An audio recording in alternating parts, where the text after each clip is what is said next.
Bienvenue sur le podcast de l'aviation présenté par Frédéric Beniada en partenariat avec IPK Prévoyance.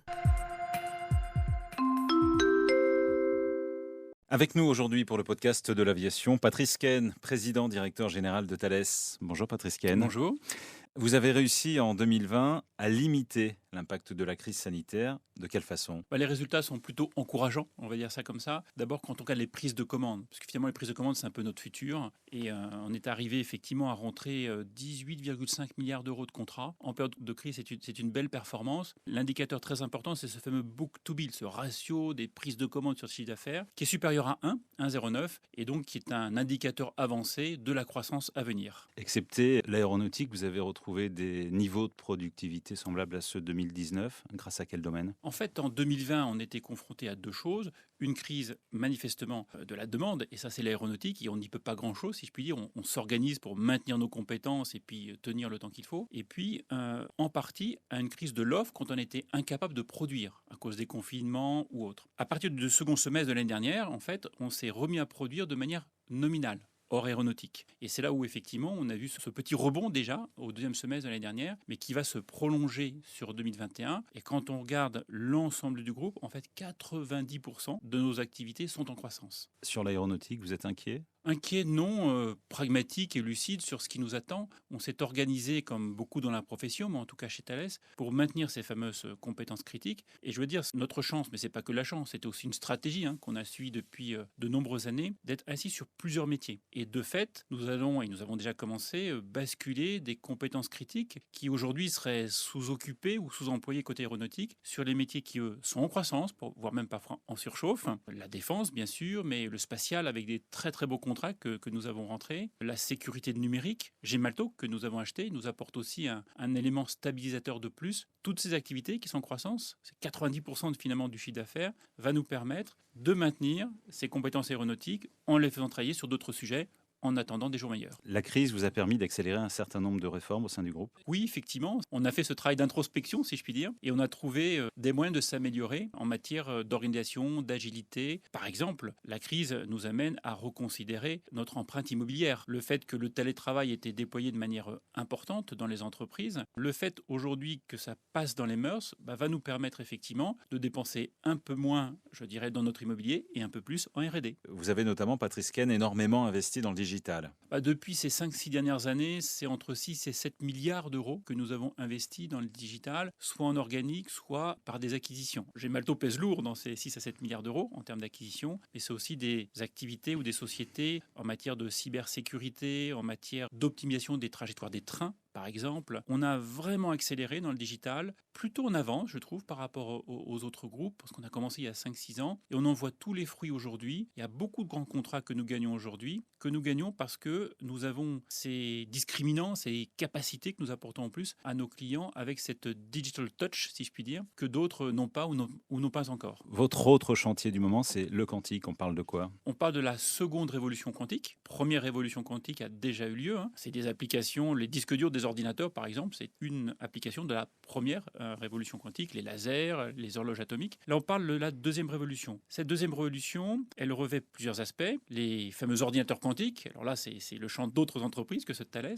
Mais nous, on s'intéresse beaucoup à trois choses. D'abord, les capteurs quantiques ou l'utilisation des propriétés quantiques de la matière pour les capteurs, qui vont pouvoir améliorer leur performance d'un facteur 100 à 1000. Et je dis bien 100 à 1000, c'est une révolution dans l'industrie. Quand on s'améliore dans l'industrie de 20 ou 30%, c'est déjà très très beau résultat. Là, c'est pas 20 ou 30%, c'est fois 100, fois 1000. On va changer totalement d'échelle. Pour l'illustrer, je prends souvent l'exemple d'une centrale inertielle. Ça tombe bien, on aime l'aviation. Vous faites un vol Paris-New York avec une centrale inertielle de dernière génération. La précision sera de l'ordre du kilomètre quand vous arrivez à New York. C'est déjà pas mal, mais ça ne vous permet pas de vous poser sur l'aéroport. Avec ces centrales à inertielle, alors à atome froid, qui utilisent ces fameuses propriétés quantiques de la matière, la précision, au lieu d'être du kilomètre, elle est du mètre. C'est ça ce facteur 1000 d'amélioration, 100 à 1000, de ces fameux capteurs qui utilisent le quantique. Le deuxième pan, très important, c'est celui des communications quantiques. Finalement, en utilisant certaines propriétés de la matière, notamment le fait que des particules peuvent se parler de manière instantanée, indépendamment de leur éloignement, de leur distance, rend les communications potentiellement inviolables parce que vous ne pouvez plus les intercepter. Donc c'est un grand champ aussi de recherche pour Thales.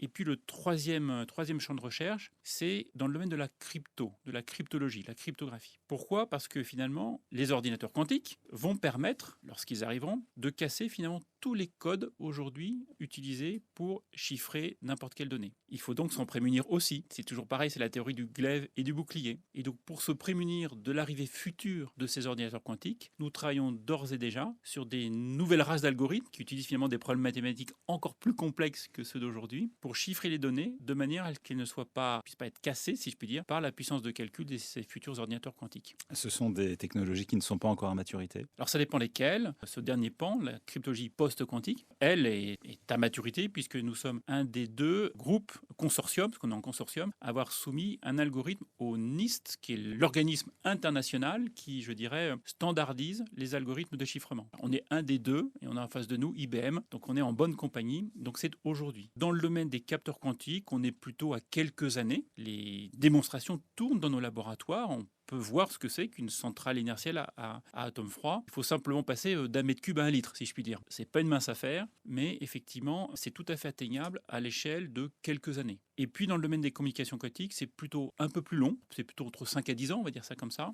Mais Thales, on a l'habitude de gérer le temps court et le temps long. On gère le temps court quand on parle des résultats de 2020 ou de 2021, mais on gère aussi le temps long quand on est en train de préparer les activités du groupe dans 10 ans. Bien sûr, il faut investir. D'ailleurs, la France et le président de la République a lancé un plan quantique. L'Europe avait déjà lancé des initiatives dans le domaine des ordinateurs quantiques et des communications quantiques. Il manque le pilier capteur, pour le coup, et nous militons pour ce troisième pilier. Et on a tous les moyens pour rester au meilleur niveau mondial dans ces domaines. Alors on va reparler aviation. À quoi ressemblera le cockpit du futur ? Vous y travaillez depuis longtemps ? Alors on y travaille. Au sein de la profession, on s'est retrouvé finalement sur un triptyque vert, connecté et digital, ou vert, connecté et numérique en français. C'est vrai que dans ces trois domaines, on a beaucoup investi et des choses sont en train d'arriver assez enthousiasmantes. Dans le domaine effectivement de l'aviation décarbonée, pouvoir optimiser les trajectoires des avions, on en parle beaucoup. Je trouve ça passionnant parce que d'abord les enjeux sont importants. On parle d'une dizaine de pourcents de carburant. Si c'est 7 ou 8, ce sera déjà énorme en termes d'économie,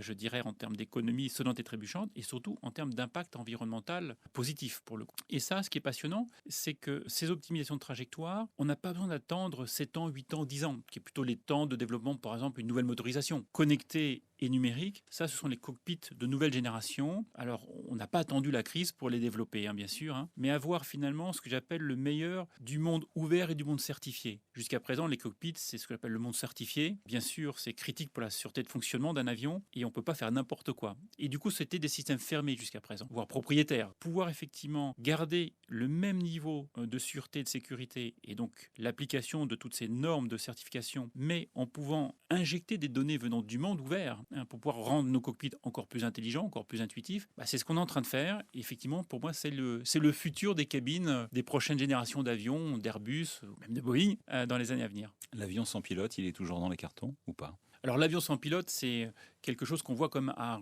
horizon plutôt long terme, on va dire ça comme ça. La prochaine étape, ce sera plutôt de passer de 2 pilotes à 1 pilote, ce qu'on appelle le SPO, Single Pilot Operation. Bien sûr, c'est des sujets qu'on travaille avec l'avionneur Airbus, et puis derrière les compagnies aériennes pour l'acceptabilité finalement des passagers qui seraient aussi rassurés de monter dans un avion où aujourd'hui il y a 2 pilotes et demain avec un seul. Et ça, effectivement, je pense qu'on n'en est plus très loin. On n'en est plus très loin. Techniquement, je dirais, c'est à notre portée, à échéance quelques années, effectivement, pour pouvoir avoir un pilote humain et un pilote, on va dire, augmenté ou artificiel, si je puis dire. On aura bien 2 pilotes, mais un homme et une machine pour l'accompagner. Mais l'avion sans pilote, vous savez déjà le faire. Il faut rester modeste. Je pense qu'on a aujourd'hui beaucoup de briques élémentaires pour pouvoir le faire. Voilà. Maintenant, il faut encore quand même quelques années pour y arriver. Et je dirais, arriver à faire certifier des algorithmes d'intelligence artificielle prendra du temps. Déjà en termes de méthodologie, amener l'EASA ou l'AFA déjà à accepter, à raisonner différemment, là où c'est l'accumulation de dizaines d'années de bases de preuves, de certitudes. Remettre en question ces certitudes pour aller vers un nouveau paradigme, Ça peut prendre un petit peu de temps. Et puis ce qu'on peut également améliorer, c'est le contrôle aérien. De quelle façon? Le contrôle du trafic aérien, finalement, c'est le yin et le yang, c'est le pendant du cerveau de l'avion. Aujourd'hui, on est un des leaders, ou même le leader mondial dans ces domaines-là. Un aéroport sur deux, finalement, utilise des systèmes Thales. Donc, on a une base installée très importante. Et là aussi, on travaille sur, je dirais, l'optimisation de ces systèmes. Donc, c'est pas remplacer l'homme pour la machine, certainement pas, mais assister l'homme grâce à la machine. Pour ça que souvent, je préfère parler d'intelligence augmentée que d'intelligence artificielle. Merci, Patrice Ken, président directeur général de Thales pour le Journal de l'Aviation. Merci beaucoup.